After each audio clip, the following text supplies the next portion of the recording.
नमस्कार, मैं प्रदीप राज डुगडुगी डिजिटल खबर में आपका स्वागत है। आइए लिए चलते हैं आपको खबरों की दुनिया में। खबरों की दुनिया में जाने से पहले हमारे चैनल को सब्सक्राइब आप जरूर कर दें। दिल्ली आते ही संत, बंगाल में शैतान।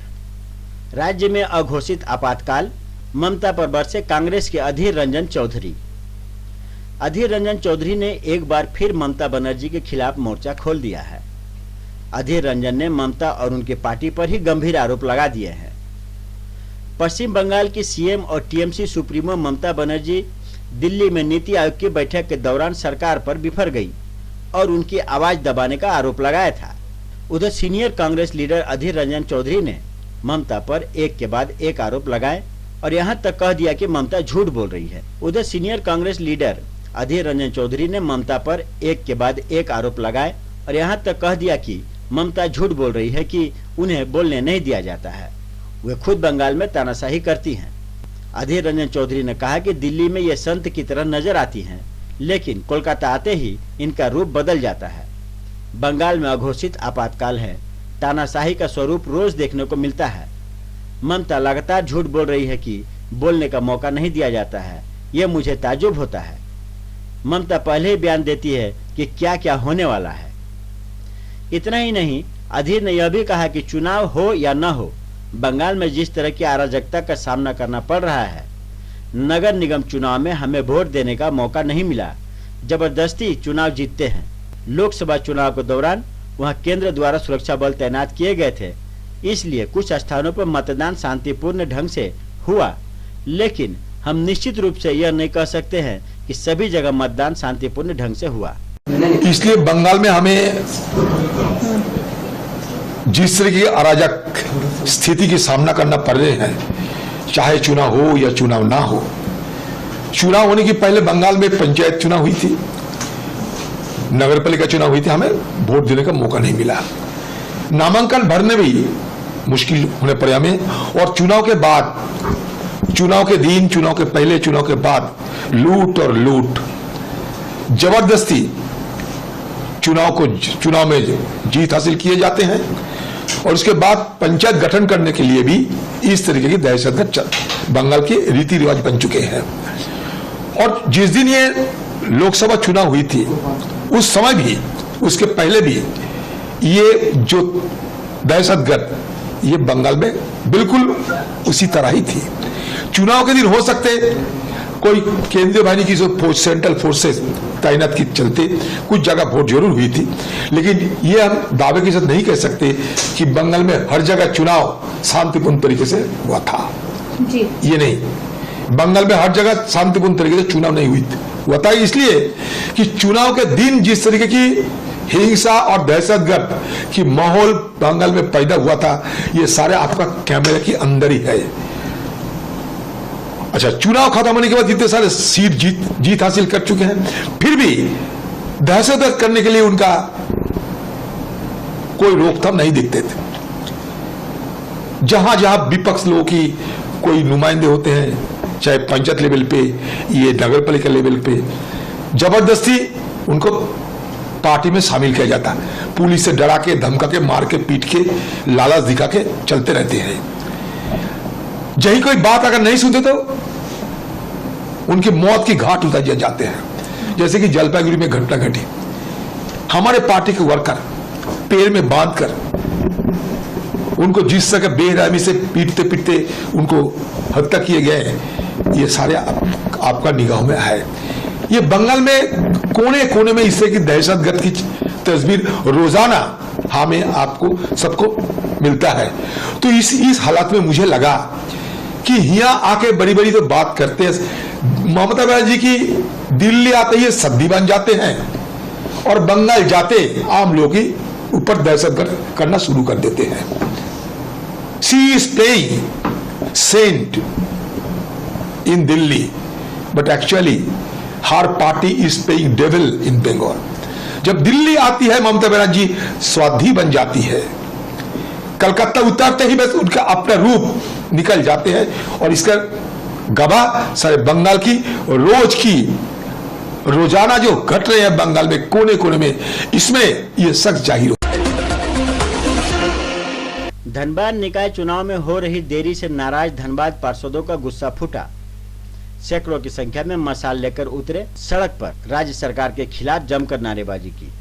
गुरुवार संध्या धनबाद निकाय चुनाव में 5 वर्षों की देरी पर धनबाद के 55 वार्डों के पार्षदों का गुस्सा सड़क पर देखने को मिला। पूर्व मेयर चंद्रशेखर अग्रवाल की अगुवाई में पार्षदों और समर्थकों ने सैकड़ों की संख्या में हाथों में मशाल लिए बरटाड़ से रणधीर वर्मा चौक तक हेमंत सरकार के खिलाफ नारेबाजी करते हुए गुस्से का इजहार किया। वहीं मशाल जुलूस के दौरान पूर्व मेयर और पार्षदों ने झामुमो सरकार के खिलाफ जमकर भड़ास निकालते हुए निकाय चुनाव नहीं करवाना सरकार की विफलता और निजी स्वार्थ बतलाया। साथ ही निगम क्षेत्र की जनता को हो रही परेशानियों को लेकर भी सवाल खड़े किए। चुनाव अविलंब करो, विलंब करो, विलंब करो, विलंब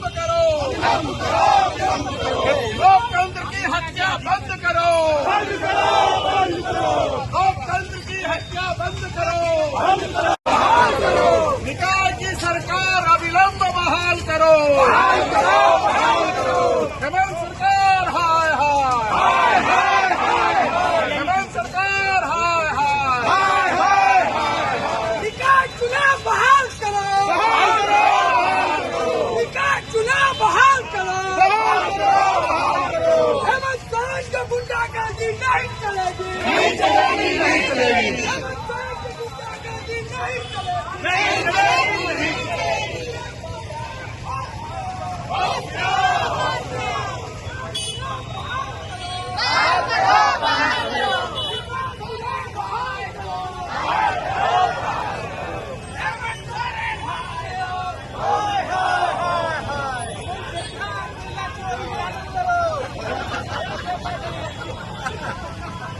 है कि जो आम जनता का जो कड़ी है, जो निगम के माध्यम से आम जनताओं को जो समस्या का समाधान होता था, उस कड़ी को तोड़ रखा है और आम जनता त्रस्त है, पस्त है, व्यस्त है। माने लोग परेशान तराही या सफाई के लिए, और जितनी भी सरकारी योजनाएं की सुविधा है वो सुचारू रूप से नहीं चल पा रही है। अधिकारियां सुन नहीं रहे हैं, फोन तक की जवाब नहीं दे पाते हैं। लोग परेशान और त्रस्त है। और हम लोग इसी तरह अगर अधिकारी, अगर निगम और राज्य सरकार अगर नहीं हम लोगों का मांग पूरा करती है तो इससे भी बड़ी आंदोलन और बड़ी चेतावनी हम लोग देते हैं कि जल्द से जल्द इस प्रकार का जो चुनाव को रोका गया है और लोग आम जनता जो त्रस्त है वो जल्द से जल्द हम लोगों का मांग पूरा किया जाए और आम चुनाव जो हम लोगों का निगम का है वो जल्द से जल्द कराया जाए। आपको एक बच्चा चोरी के आरोप में लोगों ने एक युवक की कर दी पिटाई। कुमारदुबी ओपी अंतर्गत काली मंडा संजय नगर में गुरुवार को लोगों ने एक युवक को एक बच्चा चोरी कर ले जाने के आरोप लगाकर उक्त युवक की भरदम पिटाई कर दी। लोगों की पिटाई से युक्त युवक गंभीर रूप से घायल हो गया। सूचना पाकर पहुंची कुमारदुबी पुलिस ने उक्त युवक को लोगों के चुंगल से बचाकर अपने साथ ले गई। बाद में घायल युवक को इलाज के लिए निरसा स्वास्थ्य केंद्र भेज दिया गया। उसके बाद मामला शांत हुआ। इधर पीड़ित धुनकी दास ने बताया कि उक्त युवक बच्ची को कपड़ा उड़ाकर पकड़कर ले जा रहा था। जब ग्रामीणों ने देखा तो उसे पकड़कर उसकी पिटाई करने लगे। ग्रामीणों का कहना है कि इन दिनों क्षेत्र में बच्चा चोरी की घटना लगातार हो रही है। पिछले 2 माह पूर्व चिरकुंडा थाना क्षेत्र के कुमारधुबी कोलोरी में भी एक महिला द्वारा एक बच्ची चोरी कर ले जाने के आरोप में उक्त महिला की पिटाई कर उसे पुलिस के हवाले कर दिया गया था।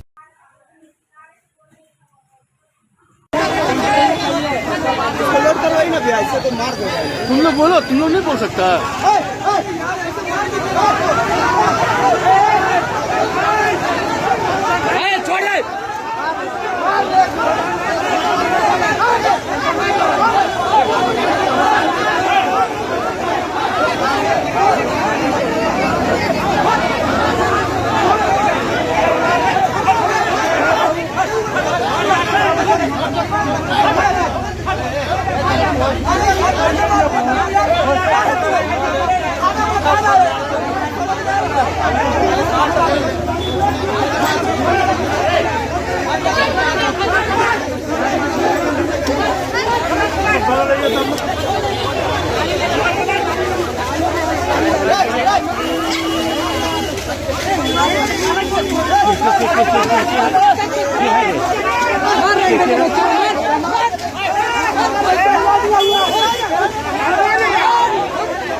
Thank you.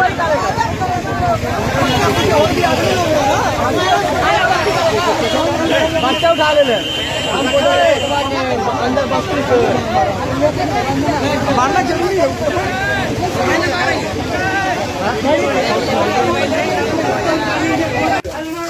ये सीलवाड़ी संजय नगर में जो कि मतलब कुछ ग्रामीणों के द्वारा देखा गया कि यहाँ पर जो एक लड़का था जो बच्चा को लेकर के वो भाग रहा था, और जब ग्रामीणों के द्वारा उसको दौड़ाया गया तो वो नाला का स्लैब के नीचे नाला के अंदर ढुक गया, और जिसके बाद ग्रामीणों ने पकड़ा, और पकड़ने के बाद उसको जो है कि बहुत डराया धमकाया गया, और फिर प्रशासन को इन्फॉर्म किया गया। इन्फॉर्म करने के बाद प्रशासन आकर के उसको लेकर के गया है। पूरा घर ने गमछा में लपेट लिया था पूरा, एगो खाली पेड़ नजर आता। मेरा बेटी चिल्लाया, तभी सब आवाज निकले तो उसको पकड़ा, उसको छोड़ के वो भाग रहा था। कैसे पकड़ा बस्ती में, उसको मारा वारा कुछ नहीं, पहले से नशा करके रखा था, ऐसे नाली में घुस गया था, घुस के रखा था। उसको पुलिस को बुलाया तो लेके चल गए।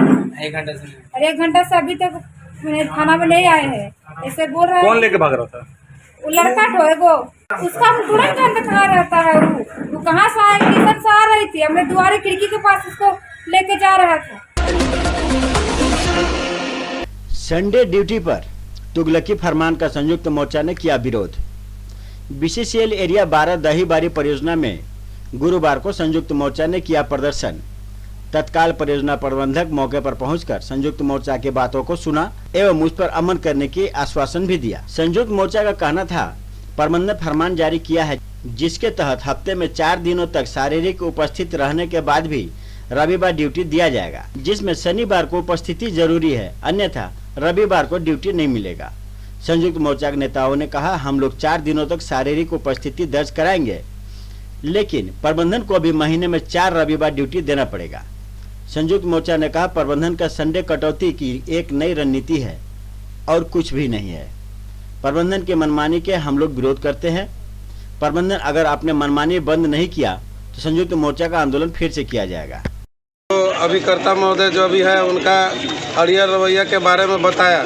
साथ ही हम ज़्यादा कुछ नहीं बोलेंगे। जिस मुद्दा पर हम लोग आज यहाँ पर रुके हुए हैं उस मुद्दा पर ही बात करते हैं। देखिए, यहाँ पर रविवार जो संडे मिलता है, कोई परफॉर्मर नहीं है कि रविवार का संडे ड्यूटी कैसे होगा। किसी को 3 गो संडे मिलता है, किसी को 2 गो मिलता है, किसी को 1 ठो भी नहीं मिलता है, किसी को बोलता है 1 ठो देंगे। तो सबसे पहले तो हम एजेंट साहब से पूछेंगे कि इस कोलियरी में एक आँख में सुरमा एक आँख में काजल क्यों? कहीं पर 3 संडे, कहीं पर 4 संडे, कहीं पर 2, कहीं 1, कहीं कुछ नहीं। हमारी महिलाएं, माता बहनें सब कंधा से कंधा लगाकर कंधा से कंधा मिलाकर काम करती है, लेकिन उन लोगों को संडे से वंचित किया जाता है। तो हम आपके मीडिया के माध्यम से भी जानकारी लेना चाहते हैं ये एजेंट से कि यहाँ पर क्या फार्मूला के तहत आप संडे दे रहे हैं। कभी बोलते हैं कि 4 दिन अटेंडेंस होना चाहिए, तो ठीक है, हम लोग 4 दिन अटेंडेंस करेंगे, लेकिन संडे दो। दूसरा बात, आप बोलते हैं कि फिर सैटरडे को लीव सीख रहिएगा तो संडे नहीं देंगे। गोमो के नया बाजार खेसमी में गुरुवार को गोमो नर्सिंग होम का उद्घाटन सांसद प्रतिनिधि शरद महतो ने फीता काटकर किया। इस दौरान शरद महतो ने कहा कि बहुत खुशी की बात है, उक्त नर्सिंग होम के खुल जाने से स्वास्थ्य संबंधी सारी सुविधाएं यहाँ के लोगों को मुहैया कराया जा सकेगा। वहीं मौके पर मुख्य रूप से उपस्थित पूर्व जिला परिषद सदस्य हीरामन नायक ने कहा कि नया बाजार खेसमी में नर्सिंग होम खुल जाने से आसपास के ग्रामीण क्षेत्र के लोगों को स्वास्थ्य संबंधित इलाज के लिए बाहर नहीं जाना पड़ेगा।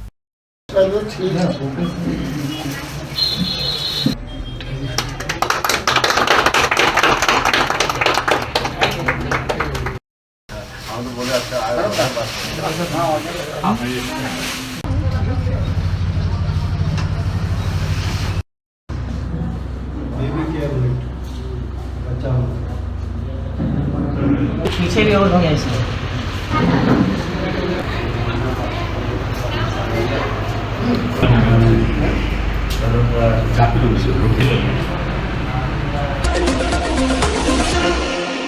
प्राइवेट स्कूलों में 25% गरीब तबके के लोगों के बच्चों को शिक्षा ग्रहण करने को लेकर युवा कांग्रेस के जिला उपाध्यक्ष रवि यादव ने बड़ाकर में एक संवाददाता सम्मेलन का आयोजन किया। इस अवसर पर संवाददाताओं को संबोधित करते हुए कांग्रेस के युवा उपाध्यक्ष रवि यादव ने कहा कि कुल्टी विधानसभा क्षेत्र में बड़े बड़े कल कारखाने कोलियरियों के बंद होने के बाद लोगों की आमदनी पर गहरा आघात पहुंचा है और आर्थिक तंगी लोगों की संख्या काफी बढ़ गई है। उन्होंने कहा कि इसी को ध्यान में रखते हुए उन्होंने जिला शासक को एक पत्र प्रेषित किया था उन्होंने बताया कि प्राइवेट स्कूलों में 25% गरीब तबके के लोगों के बच्चों को निःशुल्क पढ़ाना अनिवार्य है।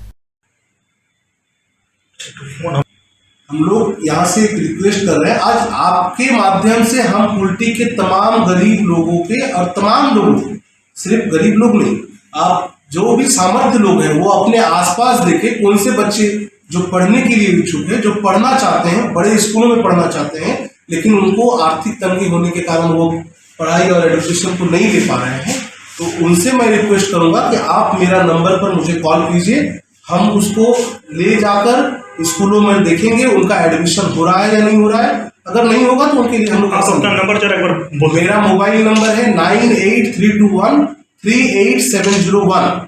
कोई भी अगर बच्चा को किसी भी स्कूल में अगर ये बोल के अगर हटाया जाता है कि वो पैसा नहीं दे सकता है, उनका फीस नहीं हो सकता है, तो ये ध्यान रखें वो प्राइवेट स्कूल कि उनके ऊपर कार्रवाई होगी। तो ये थी अब तक की खबरें। आप देख रहे थे डुगडुगी डिजिटल खबर। अब मुझे दीजिए इजाजत। नमस्कार।